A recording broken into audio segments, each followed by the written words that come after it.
Bismillahirrahmanirrahim. Assalamualaikum warahmatullahi wabarakatuh. Anak raja memakai katun, katun dipakai di kayu arah. Saya tak lagi berpantun karena sudah dihabiskan pembawa acara. Sekedar membalas saja, karena kita sedang berada di bumi Melayu bersama orang Melayu dan di universitas yang memang mengedepankan tradisi adat istiadat Melayu. Nanti adik-adik ditanya, apa acara kalian pagi tadi? Acara kami maulid. Oh, lah tanggal berapa kini? 6 boleh Rabiul Akhir. Maulid apa tuh? Maulid Telambek. Jadi kata Imam Al-Hafiz Jalaluddin Abdurrahman As-Suyuti, yang terkenal dengan Imam Suyuti, di semua pondok pesantren tafsir yang dibaca tafsir kalian beliau, namanya tafsir Jalalain, ditulis dua imam, Jalaluddin As-Suyuti, Jalaluddin Al-Mahalli. Kalau ada 5 isinya berarti itu maulid. Maulid itu isinya 5. Yang pertama baca Quran, yang kedua sejarah Nabi, yang ketiga solawat, yang keempat doa, yang kelima makan. Kalau ada 5 itu berarti itu namanya maulid, walaupun dilaksanakan di luar bulan Rabiul Awal. Makanya orang Melayu bumi lancang kuning itu maulid tidak terikat Rabiul Awal. Pindah rumah baca maulid, akikah anak maulid, besunat anak bekhitan maulid, acara nikah maulid, nikah lagi maulid. Maksudnya ibu jangan tersinggung dulu. Maulid itu yang saya cakapkan ini betul apa tak betul? Mana buktinya? Mengayun anak baca maulid, pindah rumah baca maulid, acara besunat baca maulid, acara nikah baca maulid. Malam pertama merisik, malam kedua meminang, malam ketiga berinai, malam keempat berkhatam kaji, malam kelima akad, keenam ketujuh walimah. Itu semua ada acara maulid. Maulid yang dibaca itulah maulid yang disusun ulama, namanya Imam Ja'far Al-Barzanji, orang Irak yang pindah ke Madinah, jadi mufti di Yaman, balik lagi ke Madinah. Nama syair yang ditulis namanya Maulid Al-Barzanji. Abtadi'ul imla bismi dzatil aliyah mustadirra faidal barakati ala ma ana lahu wa aulad.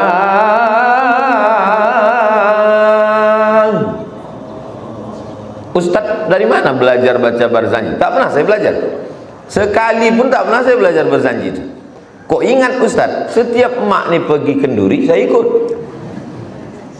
pergi mengayun anak, pergi walimah nikah, pergi takziah, pergi pindah rumah, pergi bersunat, ikut terus. Apa yang Ustaz cari? Telur ayam sama pulut kuning. Jadi antara kecintaan dengan Nabi dengan tradisi orang Melayu itu sudah tak bisa dipisahkan.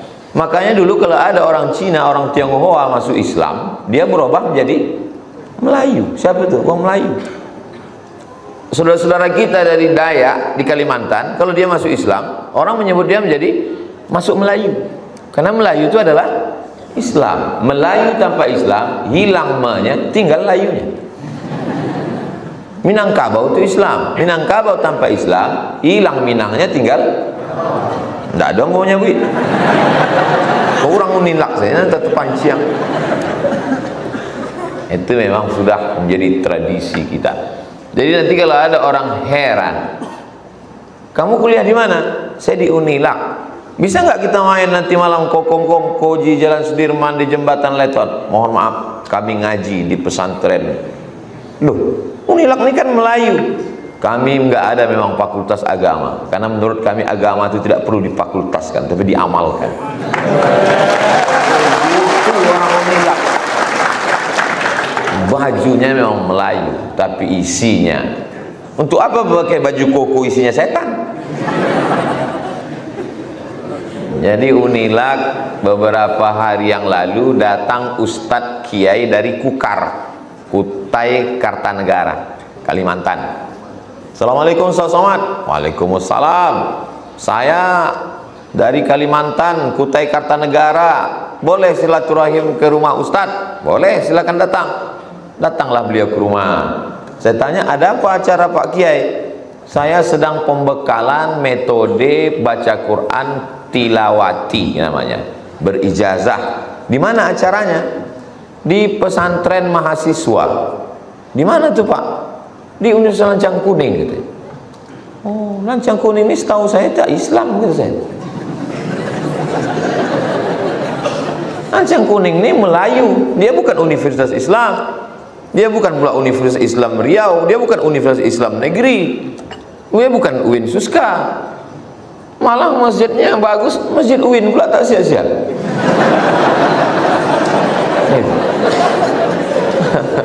Dan memang untuk sekarang lebih bagus kita membawa baju budaya daripada membawa baju agama.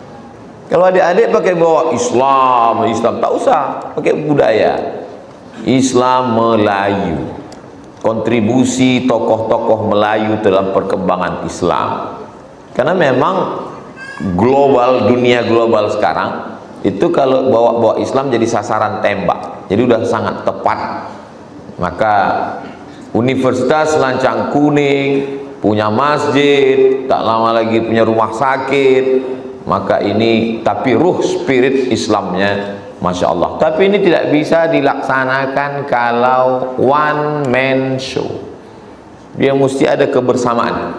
Maka pada kesempatan maulid ini, baca Qur'annya sudah, selawatnya sudah, doanya nanti, sejarah Nabi, ini yang mau kita kupas. Membacakan sejarah Nabi 63 tahun dalam waktu 60 menit, bahasa Arabnya mustahil. Tak bisa. 63 tahun mau dipres jadi 60 menit. Apalagi botolnya 30 menit pula ini. Nah, jadi memang 60 menit kita bahas satu aspek aja, kita ambil dari sisi Nabi itu, yaitu bagaimana Nabi kebersamaan. Jadi orang Arab nih hobinya perang. Kalau kita kan hobi tenis meja, hobi karate, kan hobi perang. Berperanglah mereka mau kelahi gara-gara renovasi Ka'bah. Jadi Ka'bah ini direnovasi. Siapa yang paling layak meletakkan Hajar Aswad di pojok Ka'bah itu 4 pojoknya? Pojok Hajar Aswad, rukun Yamani, rukun Syami, rukun Iraqi. Disebut dengan rukun Iraqi karena mengarah ke Irak. Disebut dengan rukun Syami karena mengarah ke negeri Syam. Disebut Yamani karena mengarah ke negeri Yaman. Tak ada di situ rukun Kampari. 4 itu. Rukun Hajar Aswad. Setelah direnovasi, kata kepala suku, saya yang paling layak meletakkan Hajar Aswad. Kata yang satu lagi, saya yang paling layak meletakkan Hajar Aswad. Akhirnya biar supaya jangan bertengkar, kata tokoh masyarakatnya, beginilah. Siapa besok pagi yang orang pertama masuk ke Masjidil Haram nih, dialah yang kita suruh untuk meletakkan Hajar Aswad. Daripada kita berkelahi, iyalah besok pagi diintip siapa yang pertama kali masuk. Yang pertama kali masuk ternyata Nabi Muhammad SAW. Jadi kalau adik-adik nanti yang pandai media mau buat video pendek tentang ini yang saya ceritakan, ini bisa kalian audio visual kan, kalian video kan, buat bertengkar beberapa tokoh gara-gara meletakkan Hajar Aswad. Tiba-tiba mereka mengatakan, besok pagi kita lihat siapa yang masuk. Pas besok pagi kalian tampilkan lah.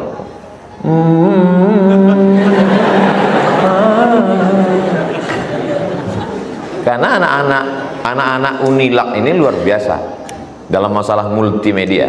Kalau adik-adik menonton video ceramah Ustadz Somad di channel Ustadz Abdul Somad Official, subscribe, like, share, and comment. Itu salah satu tim medianya namanya Ilham. Ilham itu alumni Lancang Kuning dari Fakultas Kehutanan. Itu bayangkan. Artinya apa? Orang Unilak ini dari kehutanannya bisa jadi tim media. Apalagi yang memang dari Fakultas Sains Teknologi. Nah, itulah. Dan sekarang saya setiap bulan ada 5 jadwal itu saya kasih ke Yayasan Tabung Wakaf Umat. Dari mulai khutbah Jumat, sore Jumat, malam Sabtu, Sabtu subuh, duha. Jadi sebetulnya 5, kecuali hari ini karena ada jadwal khusus di Unilak. Dan 2 orang tim media ini yang hadir sekarang nih alumni Unilak juga.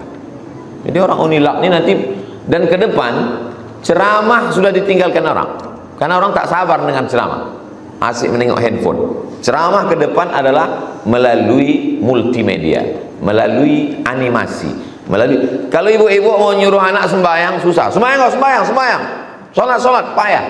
Minta tolong sama anak Unilak, minta buatkan film animasi. Sekali nonton dia langsung rajin sholat. Kenapa? Imamnya Batman, makmumnya ada Superman, ada Spiderman, ada Cicakman, muazzinnya full. Ibu tinggal tontonkannya. Nak, tonton ini ya, tengoknya. Tengok dia. Tengok. Masa Superman udah sholat, adik belum? Iya ya. Ada anak ibu yang perempuan, adik mah itu Catwoman kan sholat juga, sama Wonder Woman, Mak Lampir, Sundel Bolong, udah hijrah semua. Nah itu pun bisa kalian buatkan video pendeknya. Jadi dakwah ini jangan dipahami hanya tausiah, ceramah, kultum. Jadi kita ucapkan banyak terima kasih kepada Pak Rektor. Saya duduk dengan Pak Rektor ini dulu tidak pernah dalam masjid, dalam majelis taklim, tapi dalam kajian budaya dan politik yang digagas oleh Profesor Alauddin Koto dulu di puncak Riau Pos, gedung Geraha Pena. Di situ kami selalu ketemu. Tapi baru saya paham rupanya Dr. Junaidi ini casingnya Melayu tapi isinya Islam. Itu terbukti dari acara-acara. Ini kedatangan saya yang tertunda karena sebelumnya oleh COVID. Lalu kemudian program pesantren, termasuk program ke depan rumah sakit ini, mudah-mudahan semuanya bernilai-nilai keislaman dijalankan dari Universitas Lancang Kuning ini, insya Allah. Hadir juga bersama kita Bapak Kepala Dinas, Bapak Ibu dosen, Ketua Jurusan, Civitas Akademika. Tak dapat saya sapa satu persatu. Kalau saya sebut satu-satu azan Jumat ini baru selesai. Hadirin hadirat, mukminin mukminat, muslimin muslimat, dan belum berbini dan belum bersunat. Semuanya dimuliakan Allah Subhanahu wa taala. Satu sisi Nabi masuk ke dalam, lalu dimintalah Nabi Muhammad untuk meletakkan Hajar Aswad ini. Ya Muhammad, waktu itu dia belum jadi Nabi, masih anak muda. Jibril belum turun. Letakkanlah Hajar Aswad ini ya Muhammad. Apa kata dia? Ambil kain panjang. Diambillah kain panjang. Mana kepala-kepala suku, nenek mama? Mereka lah yang memegang ujung-ujung kain itu. Lalu Nabi meletakkannya. Dia tidak menunjukkan keakuan, keegoannya, tapi dia ingin melibatkan orang banyak, sehingga kepala suku ini tak jadi berkonflik. Setiap ditanya kepala suku pulang ke kampungnya, ikut orang kepala suku meletakkan Hajar Aswad. Oh yo, ambu ikut, walaupun megang ujung kain. Kebersamaan. Andai sejarah itu kita balik, bertengkarlah kepala-kepala suku yang ada di Pekanbaru. Kota Pekanbaru penduduknya 1.200.000. Suku yang paling banyak yang pertama Minangkabau, yang kedua Jawa, yang ketiga Melayu, yang terakhir yang selain itu ada Bugis, ada Banjar, ada Makassar, ada Batak, ada Mandailing. Andai berkonflik suku-suku di Pekanbaru tentang siapa yang mencacakkan keris yang jatuh di depan Mandua, jatuh keris itu karena angin puting beliung, siapa yang mencacakkannya lagi? Kata yang suku Minang, kami meletakkan karena kami yang paling banyak. Kata orang Melayu, kami yang meletakkan karena tanah ini punya kami. Lalu kemudian bersepakatlah salah satu, kalau gitu kita tengok siapa yang lewat Jalan Jenderal Sudirman besok. Siapa yang lewat, dialah yang mencacakkan keris ini. Pas pagi-pagi dilihat melalui kamera CCTV, yang lewat Ustadz Abdul Somad. Maka dimintalah saya untuk meletakkan. Maka dengan gagahnya saya pun mencacakkan keris itu. Tak ada saya libatkan kepala-kepala suku. Aku yang paling hebat. Saya yang mencacakkan keris itu, dipoto, dimasukkan ke Instagram yang followernya hampir 7 juta itu. Maksud saya, kalau kalian belum follow lah. Mengedepankan keegoan, keakuan, kesayaan. Makanya orang Melayu tak mau dia menunjukkan dirinya itu hebat. Dia selalu, cobalah tonton film-film P. Ramlee yang lama, dia selalu mengatakan hamba. Hamba nih, kalau tak hamba dia katakan saya. Hamba dengan saya zaman dulu adalah level manusia yang terendah. Dia adalah hamba sahaya. Orang yang paling rendah, yang paling tinggi waktu itu raja, bangsawan. Bangsawan artinya bangsa yang hidup di awan. Yang paling rendah, yang tak ada harkat martabatnya adalah hamba sahaya. Dan orang Melayu kalau bercerita, dialah hamba sahaya. Hamba nih Ustadz, saya nih hanya dihilangkan, sama macam saja. Saja itu asalnya sahaja, berubah menjadi saja. Lalu kemudian sahaya berubah menjadi saya. Hamba sahaya. Orang yang sombong dia tak mau hamba sahaya. Aku adalah. Orang Minang pun tak mau menyebut dirinya saya. Dia sebut ambo. Kenapa? Karena dia tidak ingin mengatakan keakuan, keegoan, kesayaan.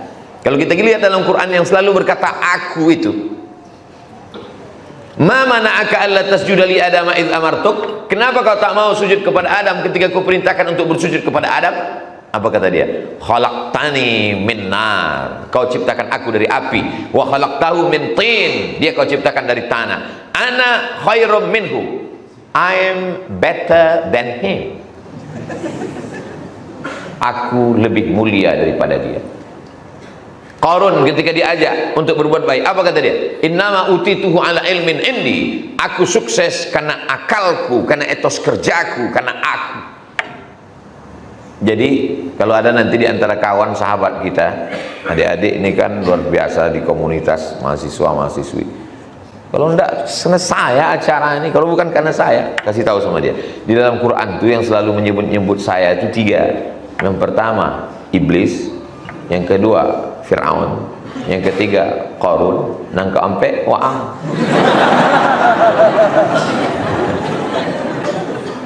Kebersamaan.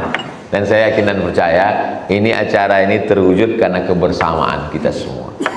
Walaupun yang tampil ke depan adalah protokol, setelah protokol Qori, setelah Qori Pak Rektor, setelah Pak Rektor Ustadz Abdul Somad, yang membacakan doa nanti juga lanjut Ustadz Abdul Somad.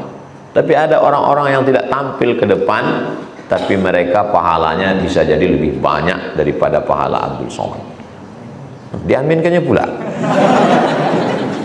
Saya khawatir pahala saya ini waktu di akhirat nanti udah tak ada lagi.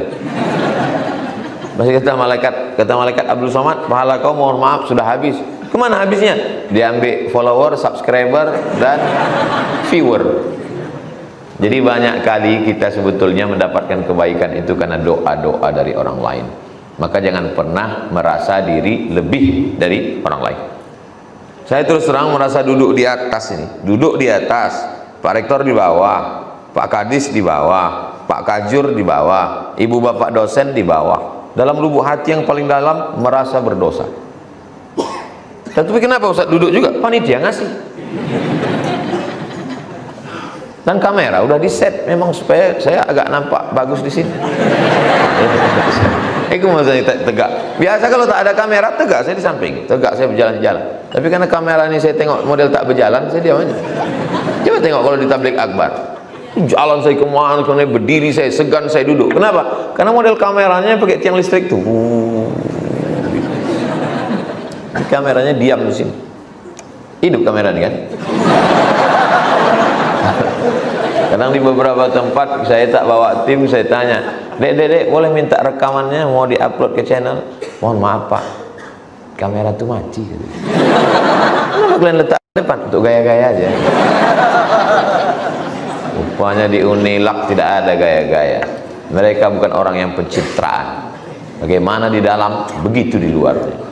Kecuali masjid Unilak, di luar panas, dalam dingin. Masjid ini bagus dan jelas dari mana datangnya. AC-nya hibah FKIP. Hibah Fakultas Kehutanan. Ini nggak ada orang berkata ini masjid saya, enggak. Siapa aja yang sholat di sini mengatakan saya, tak bisa, karena udah ditulis. Maksudnya fakultas lain yang belum ngasih, kasih lah.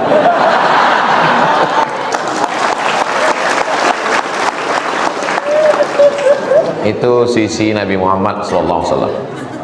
Poin yang kedua, ketika Nabi musafir sama sahabat sampai di tengah gurun pasir, kata sahabat yang satu, aku yang berburu ya Rasulullah, mencari hewan buruan. Kata yang satu, aku yang akan menyembelihnya nanti yang Rasulullah. Kata yang satu, aku nanti yang akan mencucinya ya Rasulullah. Apa kata Nabi?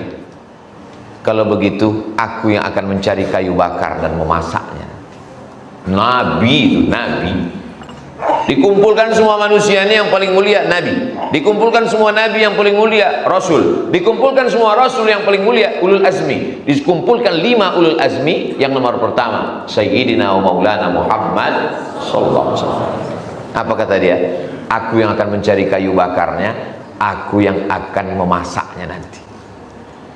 Andai adik-adik mahasiswa ngajak saya tausiah KKN ke pedalaman, Ustadz, anak-anak Unilak mau KKN ke dalam hutan, Ustadz Somad ikut dengan kami ya? Ya. Sampai ke dalam hutan, Ustadz, kami yang akan memburu rusanya. Yang satu mengatakan kami yang akan memasaknya, yang satu mengatakan kami yang akan mencucinya. Lalu saya mengatakan dengan bangganya, aku yang akan menghabiskannya. Nabi Muhammad tidak begitu. Dia lebih pada semangat kebersamaan. Sudah berapa contoh? 2. Tolong diingat ini, karena ini akan masuk dalam UAS, ujian akhir semester. Poin yang ketiga, ini kota Makkah, ini kota Madinah. Bagaimana supaya orang kota Makkah tidak menyerang kota Madinah? Maka mesti ada strategi. Datanglah seorang sahabat dari Persia, namanya Salman Al-Farisi. Farisi artinya Persia. Orang dulu dari ujung namanya sudah ketahuan datangnya dari mana. Salman Al-Farisi dari Persia. Kata dia, ya Rasulullah, kami di Persia punya strategi perang. Bagaimana caranya? Digali parit. Parit itu bahasa Arabnya khandak. Maka perang itu disebut dengan perang khandak. Digali berapa meter? Seagak-agak kuda tak bisa melompat. Sehingga orang Madinah nanti bingung, gimana cara kita? Dan nampaknya strategi ini sedang dijalankan di Sudirman. Banyak sekali parit-parit saja.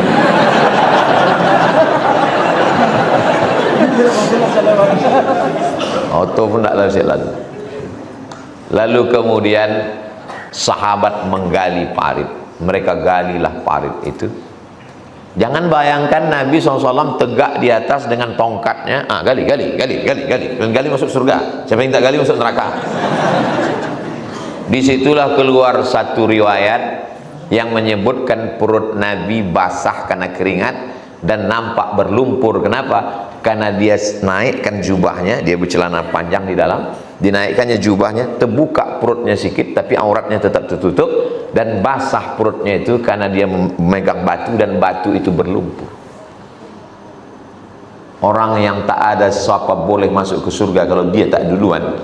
Kita akan kepanasan di padang mahsyar kalau bukan karena syafaat dia, tapi dia ikut menggali dan masuk ke dalam parit saat penggalian Khandaq. Lagi-lagi kebersamaan Nabi Muhammad sallallahu alaihi wasallam. Kenapa Ustaz Somad itu kalau tausiah selalu pakai poin-poin? Pertama, Ketiga, karena saya termasuk dulu waktu kuliah mahasiswa yang cepat bosan kalau baca buku. Jadi di Mesir itu sistem di Al-Azhar itu tidak SKS, pakai paket. 1 tahun 14 mata kuliah ditambah 2 juz hafalan. Lalu kemudian dibagi 2 termen. Termen 1 7 mata kuliah. 1 mata kuliah diktatnya berkisar antara 200 sampai 300 halaman. Kuasai itu insya Allah lulus.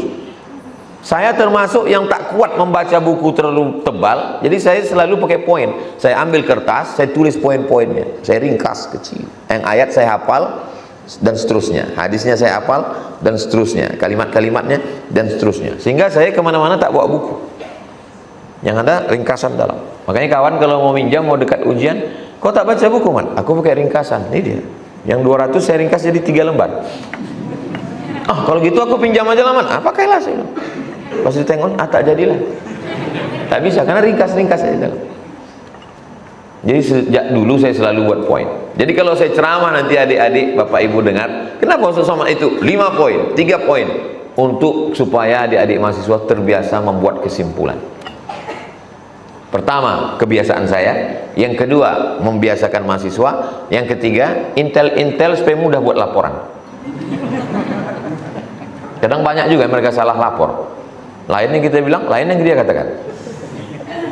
Manusia ini dari beberapa negara disimpulkan itu dibagi kepada 3. Orang Jepang banyak berbuat, cakap sikit. Orang Jepang tuh tak terlalu banyak cakap, tapi buatnya banyak. Beda sama film India. Film India tuh banyak bercakap, sikit berbuat. Kalau Indonesia, lain yang dicakapkan, lain yang dibuat. Itu maka saya mau lebih fokus. Jadi banyak orang kalau udah pengajian dia bingung, menggaru-garu kepala lah jamaah itu. Untungnya Allah masih sayang, tak tertulis. Kalau tertulis lah di kening ya, tertulis di situ running text. Kapan penderitaan ini berakhir? Makanya di kantor-kantor di mana orang udah tahu. Kalau Abdul Somad tausiah tak lama, 600 ml. Karena hari ini 330, jadi setengah jam selesai. Tadi saya mulai jam setengah 10, maka insya Allah 10.30 selesai. Sekarang kita masuk contoh yang ketiga. Bagaimana Nabi Muhammad kebersamaan. Ini akan hijrah ke kota Al-Madinah Al-Munawwarah. Sebetulnya kalau pakai teori Isra Mi'raj selesai aja. Datang malaikat Jibril bawa buruk, selesai. Innama amru iza arada syai'an ayaqula lahu kun, selesai. Tapi perjalanan hijrah itu penuh dengan kebersamaan. Dibagi tugas. Ada yang tugasnya hanya menggantikan Nabi di tempat tidur Nabi. Siapa dia? Ali bin Abi Thalib. Paling ringan. Tinggal baring tidur. Tapi high risk, resiko tingkat tinggi, resiko tinggi. Mohon maaf kalau ada namanya resti. Resikonya apa? Jam 2 malam anak-anak muda sudah menghunuskan pedangnya dan serentak mereka akan mencincang. Itu kepala bisa jadi keripik. Tugasnya ringan. Ada yang tempat tidur Nabi, satu lagi menemani Nabi naik ke atas Jabal Sur. Siapa dia?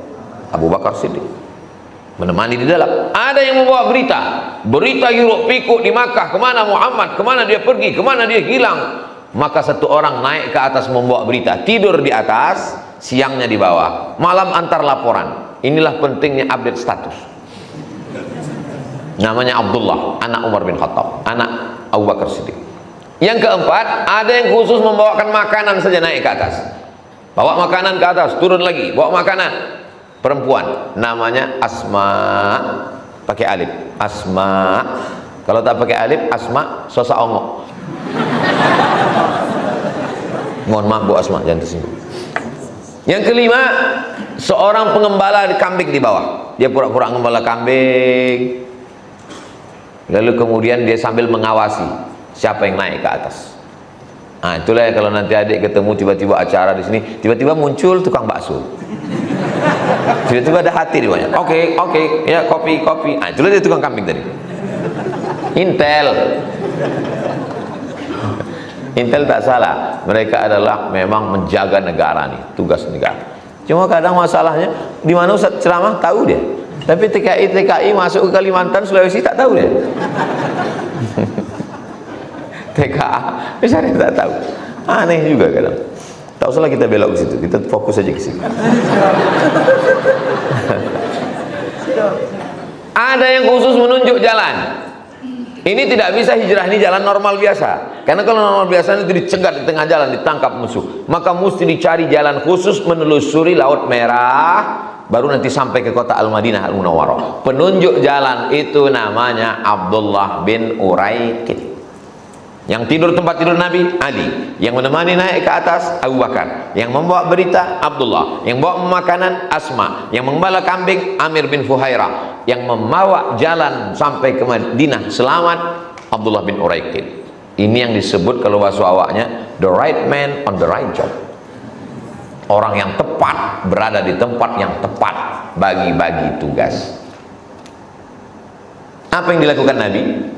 Yang resikonya paling berat, nyawa terancam, dibuat orang paling dekat, sepupu, saudara kandung. Nabi tak punya saudara, tapi yang macam saudara kandung inilah ayah mereka, adik-beradik. Ali bin Abi Thalib bin Abdul Muttalib, Muhammad bin Abdullah bin Abdul Muttalib, sama-sama cucu Abdul Muttalib. Kalau kita berkawan dengan bersaudara, yang resiko paling berat kasih sama saudara, yang amalnya ringan kasih sama kawan. Orang sekarang tak gitu. Kalau yang ringan kasih sama saudara, kalau yang mau mampus kasih sama kawan. Ini bukan semangat Nabi Muhammad SAW. Tujuan maulid itu adalah mengikuti bagaimana Nabi Muhammad SAW. Pas giliran berjuang, bagi-bagi tugas. Pas giliran menikmati, makan sendiri. Nabi tidak begitu. Nabi berbagi tugas dan berbagi semuanya. Berikutnya contoh kebersamaan Nabi, poin yang keempat. Kalau saya bertanya, itu bukan menguji. Saya kadang tak ingat. Cuman pura-pura saya tanya. Itu untuk adik-adik yang di public speaking itu sebagai contoh juga. Jadi kalau saya, berapa tadi ya? Sekian. Saya bukan nanya, saya ngetes saja. Itu pun cara dia menutupi kepikunannya. Poin yang keempat, terjadilah perang terbesar dalam sejarah Nabi Muhammad SAW. Namanya Perang Badar. Perang Badar karena memang lokasinya itu di Badar. Dari kota Madinah ke Badar 150 km. Insya Allah panjang umur, bulan Februari nanti ada acara Umroh Akbar bersama Ustaz Abdul Somad. Mudah-mudahan kita bisa berangkat bersama, dalam kurung ongkos masing-masing. Saya pernah sampai ke Badar tuh, ke lokasi peperangan. Sekarang Badar itu tidak gurun pasir lagi, sudah jadi kota, namanya kota Badar. Tapi ada tembok tinggi tempat pemakaman orang-orang yang meninggal pada perang Badar. Pada saat perang Badar kelihatan bagaimana sosok Nabi Muhammad SAW. Datang sahabat bertanya, ya Rasulullah, ya, di mana kita berkemah? Kata Nabi, kita akan berkemah. Ada turun wahyu Jibril menunjukkan berkemahlah di sini? Tak ada. Saya punya usul ya Rasulullah. Ya, apa usul kamu? Menurut saya, kita berkemah di dekat oase. Tahu oase? Oase bukan merek air minum. Oase adalah gurun pasir. Di situ ada tanah yang agak landai macam kolam. Kalau hujan turun ada airnya. Kata sahabat, kita berkemah di dekat oase ya Rasulullah. Karena tak ada wahyu, kita tidak melawan Allah. Kenapa kita berkemah di dekat oase? Kalau kita berkemah dekat oase, kita sudah menang 1-0. Karena pasukan musuh pasti kehausan. Kalau udah haus, dia kemana? Ke tempat air. Kalau di tempat air, situlah masa kita menangkap dia. Strategi. Banyak orang sekarang kalau sudah tobat, sudah hijrah, sudah ngaji, ditanya, gimana strategi kita menghadapi 2023? Kita serahkan pada Allah. Itu bukan ajaran Islam. Itu nama ajarannya adalah ajaran Jabariyah. Jabariyah diterjemahkan dalam bahasa Inggris apatism, bahasa orang apatis. Gimana strateginya dek biar supaya selesai S1-nya tepat waktu, IP-nya 4? Bismillahirrahmanirrahim. Nanti kalau ada anak Unilab seperti itu, inilah mazhab apatis. Nabi Muhammad itu usaha dulu, habis usaha berdoa, habis berdoa tawakal, setelah tawakal baru Islam. Islam artinya kepasrahan, ketundukan kepada Allah Subhanahu wa ta'ala. Kalau berhasil, tidak sombong karena dia melibatkan Allah. Kalau gagal, dia tak putus asa. Kenapa? Karena ada rencana yang lebih indah. Kau anak Unilak? Iya. Yang dulu sering sama mahasiswi? Oh bukan, itu anak lain. Rencananya kalian dulu mau nikah? Iya. Kok tapi kabarnya dia udah nikah sama orang lain? Rencana Allah lebih indah, guys. Walaupun dalam hati hancur bak kaca jatuh ke batu, yakinlah bahwa ada rencana Allah yang lebih indah. Itulah yang membuat kita bisa kuat. Orang bisa hidup 3 bulan kalau tidak ada padi. Andai semua padi yang ada di Siak itu mati, kita masih bisa hidup 3 bulan. Andai tidak ada air, naik air dari Selat Malaka masuk ke Sungai Siak, kita masih bisa hidup 3 hari. Tapi kalau sudah tidak ada harapan, naik ke jembatan Leton, itu di bawah tuh Putri Duyung manggil semua, hai abang, kata dia. Dan pun terjun ke bawah. Nabi menunjukkan bagaimana dia bersikap. Maka berkemahlah mereka di dekat oase. Pada saat malamnya, Nabi mengangkat tangan sampai sorbannya ditembus angin jatuh ke bawah. Datang Abu Bakar Siddiq. Hasbuka, cukuplah ya Rasulullah. Besok pagi kita mau menghadapi kafir musyrik jahiliyah. Tidurlah ya Rasulullah. Nabi tetap mengangkatkan tangannya. Lalu kemudian pada waktu paginya, ini matahari terbit, Nabi menyusun pasukannya arah matahari terbit. Sini semua pasukan Nabi. Otomatis karena lokasi perang sudah dikuasai Nabi, pasukan musuh berbaris ke arah memandang matahari terbit. Kalah 2-0. Kenapa? Karena kalau musuh di sana, matahari di sana, menghadap kemari, silau. Bukan ada kacamata hitam waktu itu. Kebersamaan dengan Nabi SAW. Padahal kalau Nabi mau berdoa, dia angkat tangannya sekali. Apa kata Jibril alaihissalam ketika di Taif? Kaki Nabi waktu itu berdarah, kena terompah sendalnya, basah. Kata Jibril, seandainya setetes darah kakimu itu jatuh ke pasir, rata Taif ini dengan tanah. Saat itulah Nabi mengusap kakinya, dia takut darahnya menetes ke tanah.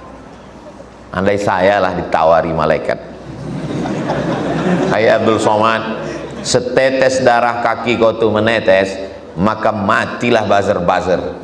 Langsung saya injakkan, bantai lah, gas, gas, gas.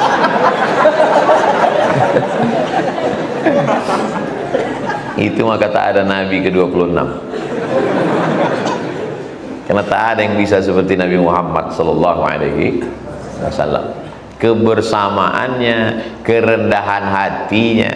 Nabi Muhammad SAW ketika hijrah, orang-orang yang bertemu di jalan itu tak bisa membedakan mana Nabi, mana Abu Bakar.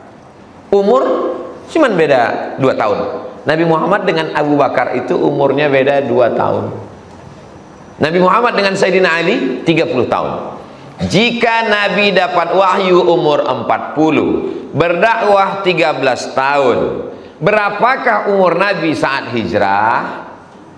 53. Memang yang paling selamat itu diam daripada jawab salah. Umur Nabi waktu hijrah 53. Jarak umur Nabi dengan Abu Bakar adalah 30. Jarak umur Nabi dengan Abu Bakar adalah 2 tahun. Berapakah umur Abu Bakar waktu hijrah? 51. Jarak antara Nabi dengan Sayyidina Ali 30 tahun. Berapakah umur Sayyidina Ali yang tertidur di atas tempat tidur itu? 23 tahun. Jadi jangan bayangkan yang perang sama Nabi itu adalah orang yang tua-tua, rambutnya putih semua, jenggotnya putih. Itu bukan sahabat Nabi, itu drunken master. Nabi itu rambut dan jenggotnya yang putih tak sampai 20 lembar. Baca kitab Asy-Syama'il Al-Muhammadiyah. Jadi kalau ada orang ngaku, Ustaz, tadi malam saya tertidur berjumpa orang yang rambutnya putih, jenggotnya putih. Itu mungkin Nabi Muhammad, Pak Ustaz. Enggak. Itu film kungfu.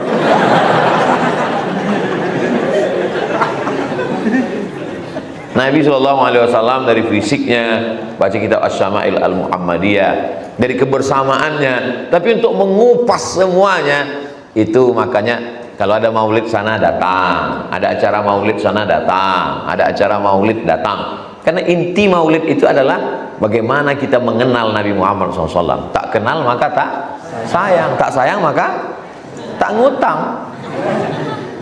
Bagaimana kita mau kenal dengan dia? Kalau Abu Bakar jelas hijrah dengan dia, kalau Umar jelas berperang dengan dia. Kita, jarak kita dengan dia 1400 tahun. Waktu giginya patah, pelipisnya berdarah, datang sahabat perang Uhud. Ya Rasulullah, likulli nabiyyin da'watun mustajabah. Setiap nabi itu ada doa makbulnya. Kalau dia baca doa makbul itu sekali, ada yang ditelan angin puting beliung, ada yang dimakan gempa bumi. Berdoa sekali supaya musuh ini mati.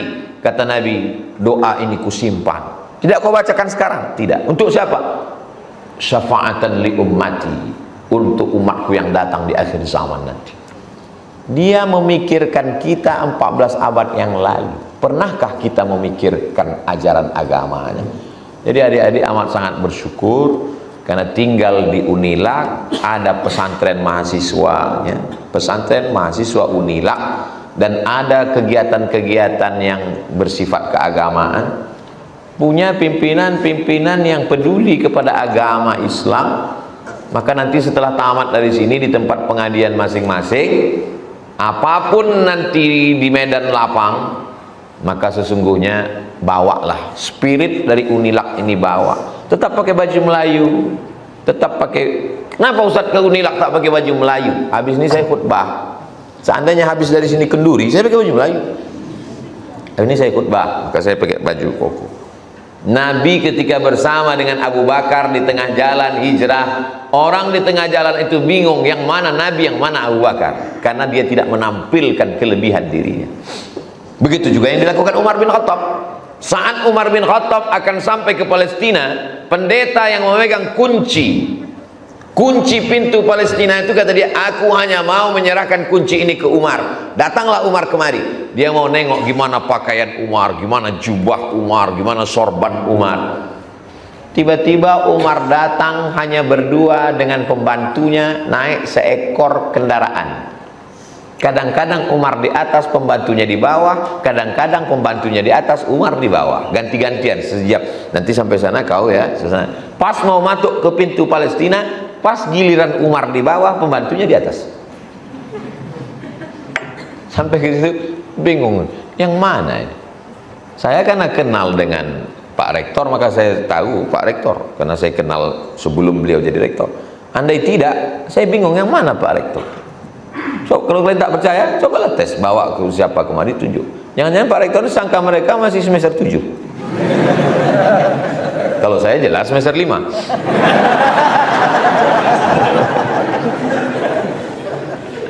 Saya karena udah banyak orang kenal dengan saya, itu maka saya tak bersorban. Kalau dulu memang saya pakai sorban, karena pernah saya coba tak, pas hari Jumat lah, pas hari Jumat tak pakai sorban dari UIN. Duduklah saya di masjid Rumah Sakit Arifin Ahmad, pas di depan mimbar tuh. Selesai ngajar setengah 12, langsung pulang jam 12 sampai Rumah Sakit Arifin Ahmad. Tuh duduk saya di situ. Jam 12.30 naik pengurus masjid. Kami dari pengurus masjid Rumah Sakit Arifin Ahmad, khotib kita hari ini adalah Ustadz Abdul Somad LCMA. Karena beliau belum juga datang, maka khotib lokal. Padahal awak terduduk sejam.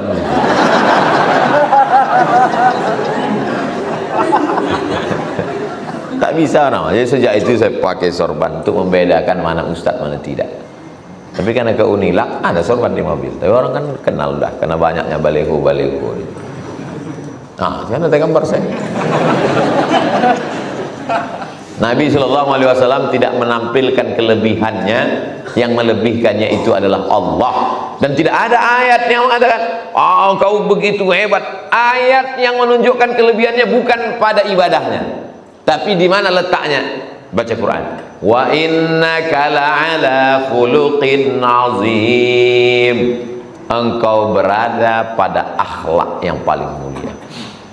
Adik-adik yang sekarang berkawan-kawan ini, nanti setelah hari berganti 2022 di Unilak, nanti reuni akbar 2042. Sebagian bapak-bapak ini udah meninggal. Saya masih hidup. Saya nanti yang diundang orang nih tausiah. Di situ nanti baru nampak kawan-kawan.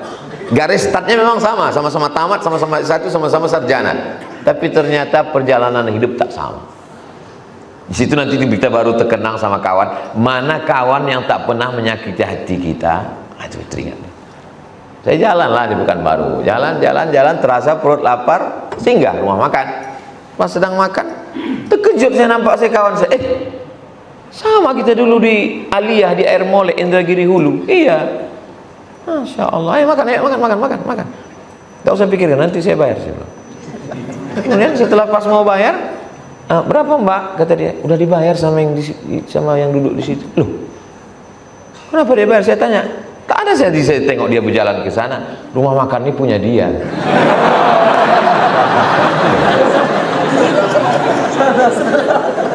Masya Allah. Karyawannya berapa? Karyawannya 10. Setiap tahun diberangkatkan umroh. Bahkan kemarin dia itu berangkat umroh, orang lain cerita yang ke umroh, tukang pijit, tukang kusuknya diberangkat umroh. Suami istri sudah haji, pakai mobilnya mahal. Dalam mati saya, berapalah tuyul kawan.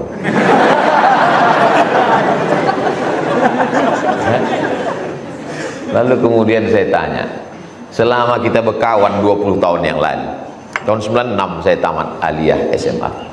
Selama kita berkawan 20 tahun yang lalu, apalah yang kau kenang dari saya tanya. Satu man, apa? Kau tak pernah menyakiti perasaan aku. Galah patah bisa disambung, kaca retak bisa direkat, hati yang sakit kemana obat akan dicari. Boleh untuk update status nanti siang. Jangan sakiti hati kawan, karena kita tak tahu 20 tahun lagi dia entahkan jadi apa. Ketika reuni itu nanti baru nampak, Masya Allah, ada yang datang pakai mobil mewah, rupanya driver. Ada yang datang naik angkot, disepelekan orang. Tak dikasih tempat duduk, dia paling belakang. Tiba-tiba nanti pas Pak Rektor naik. Adapun acara kita ini, reuni akbar ini disponsori oleh pemilih angkot sekota Pekanbaru. Itulah yang duduk di belakang. Orang pun ramailah mendekat. Di mana ada gula, di situ ada. Memang sudah begitu tabiat manusia. Kalian yang hari ini disepelekan, satu pun tak ada cewek itu inggap. Karena dianggapnya kalian adalah bangkai. Tapi ternyata hari berganti, musim berubah. Jangan berharap pada yang ada, jangan putus harap pada yang tak ada. Begitu pesan almarhumah mak saya. Kau jangan berharap pada yang ada, jangan putus harap pada tak ada. Karena yang tak ada hari ini bisa ada dibuat Allah, yang ada hari ini bisa menjadi tak ada. Kalau hari ini kau datang ke kampus dengan mobil, punya bapakmu. Pakai motor, punya bapakmu. Fokus saja belajar ini, target. Nabi SAW mengajarkan itu. Nabi Muhammad itu punya ayah meninggal 2 bulan dalam kandungan. Itulah yang dibacakan dalam syair Barzanji. Walamma tamma min hamlihi syahrani ala ashuril mashhuril aqwalil marwiyah tufiya bil madinatil munawwarati abuhu Abdullah. Allah, padahal mestinya innalillah. Orang cerita tentang ayahnya meninggal. Ketika hamil emaknya 2 bulan mengandungkan dia, meninggallah ayahnya sedang berdagang di Madinah Munawwarah. Innalillah. Meninggal ayahnya, meninggal emaknya, meninggal datuknya, meninggal pamannya. Nabi Muhammad itu from zero to hero. Jadi mungkin ada adik-adik yang merantau dari kampung, mencari makan dengan kesusahannya, dengan penderitaannya. Sebenarnya itu hanya skenario Allah supaya kau fokus belajar. Karena kalau handphonemu mahal, matamu lebih lama nengok layar handphone daripada nengok papan tulis. Kalau duitmu banyak, nanti kau tak fokus belajar. Begitu cara Allah. Saya di Mesir 5 September, pulang selesai S1 Juli 2002. 5 September 98 ke 2002 selesaikan S1 saya. September ke Juli, setahun 10 bulan selesai S1. Dosennya orang Arab, bukunya bahasa Arab, di Arab. 4 tahun di Mesir, tak pernah saya pacaran sekali. Bukan karena tak mau, persaingan ketat. Saya termasuk yang tereliminasi. Tapi kalian tengok sendirilah sekarang. Cobalah bacalah komen-komen di Instagram sama di TikTok sama di YouTube Ustaz Abdul Somad. Saya komen tuh banyak, tak ingat saya. Tapi yang paling saya ingat yang sampai sekarang komen, Ustaz jadikan aku yang kedua ya. Kalian fokus aja ke target kalian. Rezeki musang takkan dimakan harimau. Kalau rezeki musang itu dimakan harimau, udah lama musang itu punah. Musang masih ada nggak sekarang? Masih. Tak dimakan harimau. Kalau memang ditakdirkan Allah dia menjadi jodoh, takkan mungkin diambil orang lain. Tapi mesti ada usaha dan ikhtiar. Walaupun ini air ini memang jodoh saya, takdir saya. Kalau saya tak berusaha membuka tutupnya, menganggo, mau dia masuk ke dalam? Mesti ada usaha, Beb. Mesti berusaha selesai S1 on time tepat waktu. Saya tak mau gara-gara cerita tentang rezeki dijamin Allah, tentang ketakwaan, tentang kepasrahan. Besok ditanya sama, kau udah semester berapa? Semester berapa? 4. Kok muka tua kali? Sampai boleh. Kenapa kau lama sekali di Unila? Kenapa tak cepat? Kenapa tak segera pulang kampung? Itu calon mertua menunggu. Kalau memang rezeki kita tak kemana. Ini penyelewengan kajian. Fokus cepat selesai. Saya selesaikan S1 setahun 10 bulan. Sampai di Maroko 2 hari sebelum tsunami 2004 Desember. Sidang S2 saya November 2006. S2 saya selesaikan setahun 11 bulan. Tesis saya 300 halaman. Judulnya Rijalul Muwatta' wa Sahihain alladzina dha'afuhumun Nasa'i fi kitabid du'afa wal matrukin jam'an wa dirasatan. Disidang oleh 3 guru besar pakai bahasa Arab. Pertanyaan mahasiswa. Masya Allah, so sweet. Kami sama-sama angkatan 96. Sama-sama kuliah 96 di IAIN. Sekarang sama-sama mengelola Yayasan Tabung Wakaf Umat Simpang Bingung belok kiri sebelum TPU Covid, namanya YTWU, Yayasan Tabung Wakaf Umat. Maka slogannya, sebelum ke TPU singgahlah ke YTWU, kalau sudah ke TPU jangan balik ke YTWU, karena kami tak mau menerima hantu. Kami berdua, datangnya kami ke Yayasan Lancang Kuning ingin banyak belajar apa yang dilakukan Pak Rektor dan Yayasan. Mudah-mudahan ke depan YTWU bisa pula mengikut gerak jalan Lancang Kuning, insya Allah. Jadi intinya targetkan, tapi tetap menjaga kebersamaan. Setelah tamat nanti jaga. Jadi kami ingin dulu setiap reuni kumpul, duduk, ngobrol. Saya bilang setiap acara reuni kumpul halal bihalal, duduk, foto, update status. Akhirnya kami duduk bersama, mau dibawa kemana hubungan kita? Kalau gitu kita buat yayasan, ya. Sekarang apa yang terjadi? Sudah 2 angkatan anak-anak di YTWU gratis. Programnya, pergi kami ke Bagan Benio, membuka sekolah, guru digaji, tidak pernah datang ke pejabat, tidak pernah datang ke siapapun, tak pernah meminta. Hanya posting. Itu makanya adik-adik jangan heran kalau lihat posting saya di Instagram itu. Ini isinya endorse saja. Apa gunanya? Tak lain tak bukan. Programnya berapa ya Ustadz anak programnya sekarang? 30 program. Karena kebersamaan. Mudah-mudahan bersama kita di Pekanbaru, bersama di Unilak, bertetangga di surga Jannatul Firdaus. Pas setengah 11. Rupanya kalau kita ngomong di dekat orang yang hatinya itu connect dengan kita, tak terasa lama ngomong. Ini pengalaman pribadi saya. Kalau saya ngomong depan orang yang hatinya connect dengan saya, itu tak lama. Tapi kalau kita ngomong orang yang hatinya jauh, 5 menit terasa 5 jam. Di mana tuh Pak Ustaz? Pas acara buka puasa bersama di hotel. Lama betul. Kita bicara tentang jihad, dia tentang buka puasa. Selesai acara kultum menjelang buka, lama betul saya rasa tausiah. Kata dia, kami yang mendengar lebih lama lagi Pak Ustaz.